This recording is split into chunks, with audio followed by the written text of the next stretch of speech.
श्रावस्ती नगरी में शागौतमी नाम की एक कन्या रहती थी। गौतमी उसका असली नाम था। काम करते करते वो जल्दी थक जाती थी, इसीलिए लोग उसे शागौतमी के नाम से पुकारते थे। गौतमी ने जवानी में प्रवेश किया और उसका विवाह हो गया। गौतमी गरीब घराने की थी, अतः उसकी ससुराल के लोग उसका यथोचित आदर नहीं करते थे। कुछ समय बाद गौतमी के एक पुत्र हुआ। अब घर में उसका आदर होने लगा, लेकिन होनहार कुछ दूसरी ही थी। गौतमी का शिशु जब कुछ बड़ा हुआ और खेलने लायक हुआ तो ईश्वर ने उसे उठा लिया। गौतमी ने सोचा, पुत्र जन्म से पहले मेरा इस घर में अनादर होता था, पुत्र जन्म के बाद लोग मेरा आदर करने लगे, लेकिन अब ये लोग मेरे प्रिय शिशु को ना जाने कहाँ छोड़ देंगे। गौतमी अपने मृत पुत्र को गोद में ले उसके लिए घर घर दवा मांगती फिरने लगी। लोग ताली बजाकर हंसी ठट्ठा करते हुए कहते, पगली कहीं मरे हुए की भी दवा होती है। किसी भले आदमी को गौतमी पर बहुत दया आई। उसने सोचा, इसमें इस बेचारी का दोष नहीं, ये पुत्र शौक से पागल हो गई है, इसकी दवा बुद्ध भगवान को छोड़कर और किसी के पास नहीं।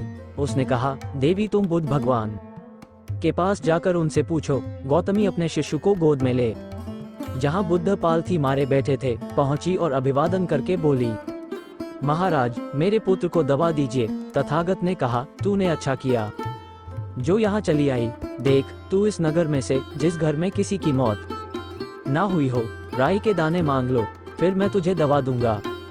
भगवान की बात सुनकर गौतमी बहुत प्रसन्न हुई और राई के दाने लेने के लिए जल्दी पहले घर में जाकर उसने निवेदन किया, देखिए बुद्ध भगवान ने मुझे आप लोगों के घर से राई मांग कर लाने को कहा है, आप लोग राय देने की कृपा करें। गौतमी के ये शब्द सुनकर एक आदमी झट से घर में से राई के दाने ले आया और गौतमी को देने लगा। गौतमी ने पूछा, पहले ये बताइए कि इस घर में किसी की मौत तो नहीं हुई। ये सुनकर घर के लोग आश्चर्य से कहने लगे, गौतमी ये तू क्या कह रही है, यहाँ कितने आदमी मर चुके हैं, इसका कोई हिसाब है। गौतमी बोली, तो मैं आपके घर से राई ना लूंगी। गौतमी दूसरे घर गई, सब जगह यही जवाब मिला। उसने समझा शायद सारे नगर में यही बात हो। उसे एकदम ध्यान आया कि बुद्ध भगवान ने शायद जानबूझकर ही मुझे राय मांगने के लिए भेजा है। वह शीघ्र ही अपने मृत पुत्र को नगर के बाहर शमशान में ले गई।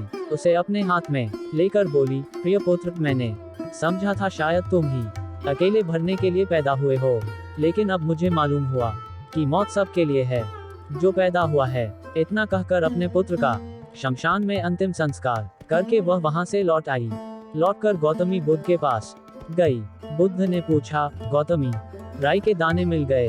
गौतमी ने सिर हिला दिया। वह सच जान चुकी थी।